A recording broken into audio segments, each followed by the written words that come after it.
William Gladstone was the Chancellor of the Exchequer in England. And it was his responsibility to give speeches in the House of Commons.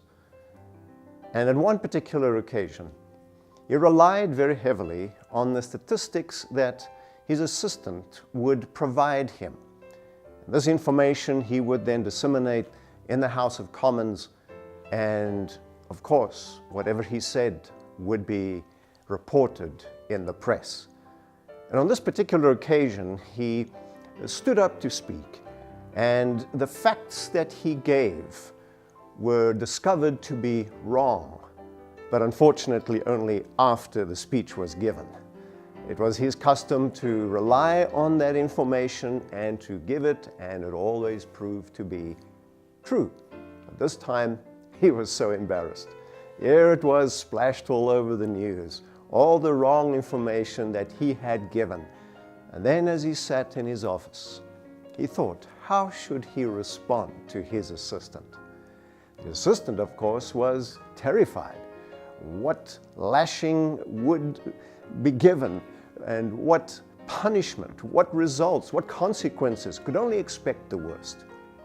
But Gladstone called the assistant in, and trembling, the assistant sat down, and Gladstone, looking into the eye of his assistant, said, "I know you must be certainly troubled right now. Through all the years, you have so faithfully helped me, given me reliable information. You've been dealing with the intricacies of the accounts of government, and you have shown yourself time and time again to be accurate, to be a source of truth, and I've relied on it all along. And I just wanted to call you in to thank you for being that reliable person. One slip is certainly not a trend. And I appreciate you so much and want you, please, not to be troubled at all by this one mistake." Can you believe how that assistant walked out there, walking on air, so relieved and feeling forgiveness?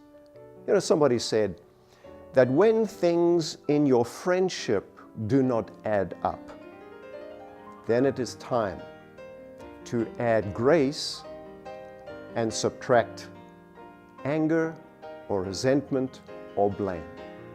What a change that brings about in relationships. The willingness to forgive. Yes, we may be hurt by what others may do that is in error, and the consequences may be to our disadvantage, but we lift the burden from ourselves when we forgive. Because forgiveness does not only benefit the one we forgive, but it also benefits the one who does the forgiving. And that is the great example of the God of the Bible. His heart is a heart of forgiveness. He would never have allowed for His Son to die the cruel death on the cross of Calvary if it wasn't that He had a forgiving heart to us. If He would apply justice to us, what hope would we have? But because of Jesus, and because Jesus took the justice upon Himself, you and I enjoy and can every day enjoy peace of mind that we are forgiven. This is not a God with a whip. This is not a God holding up the law in order to punish us with it. This is a God who holds out a hand of mercy. Have you received that mercy from God? Is that a mercy that you enjoy in your heart every day? Is that a peace that is real to you? I'd like to make an offer to you.